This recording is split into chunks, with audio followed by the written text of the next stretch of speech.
Now, if I'm there within like a week, then I know that I'm doing a good job and YouTube is going to brand and push my video out and that video is going to do well over the long term. But I like to give myself a 30-day window because I'm such a small channel still. And it lets me know like the views are coming in because my video is engaging enough. I'm doing better.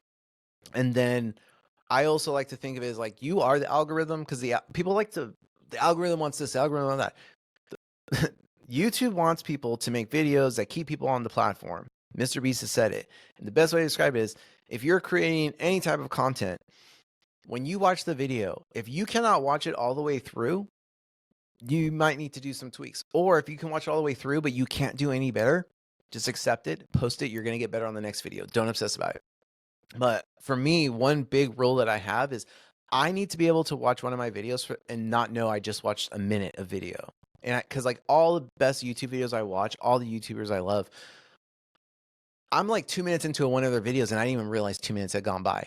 And that's like part of the magic of making a video that's going to get views and captivate audience and YouTube's going to push. It's like I need to put so much effort into the intro and the build up and the setup and all that stuff because if a viewer watches my video and they get past the first 2 minutes and they didn't even realize a minute passed by, they're in.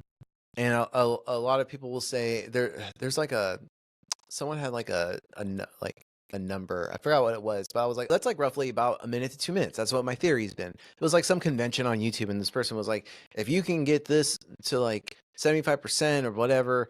And when I calculated, I was like, this is the theory that I've had where if you can get someone to watch your video and not notice they've watched it for 1 to 2 minutes, your video is going to get pushed and pushed and pushed over time as YouTube gets to know your audience and the people that like these type of videos, they're going to keep pushing it and it's going to keep doing better.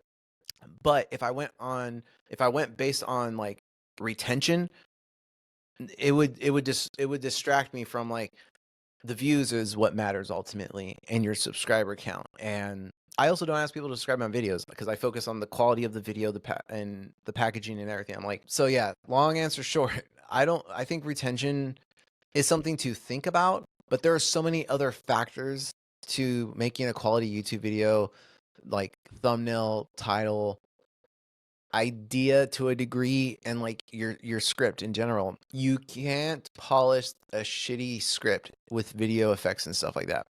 If your script isn't tight, it doesn't matter how much editing you have in a video. That's why some videos where it's just someone talking to the camera will have so many views because their personality and everything they're saying is so engaging and enthralling that the viewer wants to watch their personality. Like they'll watch it.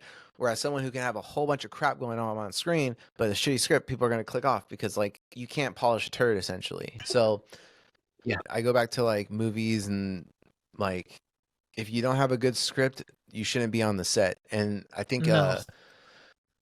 Nick Offerman recently said it's like if it's not on the page, it's not on the stage when they were doing the strikes because I was like, I really like the moment I can get someone else to do my script writing and teach them how I do it and I can trust them with it, I will because that's not my zone of genius. And I would love to have someone who loves script writing to do my scripts and learn how to do it.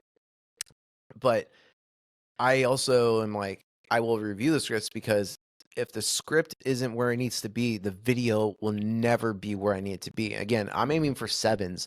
If I get someone who's excellent at script writing, they can get to an 8. My video now gets to an 8 or 9. And if I find an editor who can take my ideas and make them reality, all of a sudden my video goes from an 8 to a 9 or a 10 on my grade scale. And that's why it's so important. It's like, yeah, title and thumbnail are super important. I would even say intro is like immensely important as well, and your outros.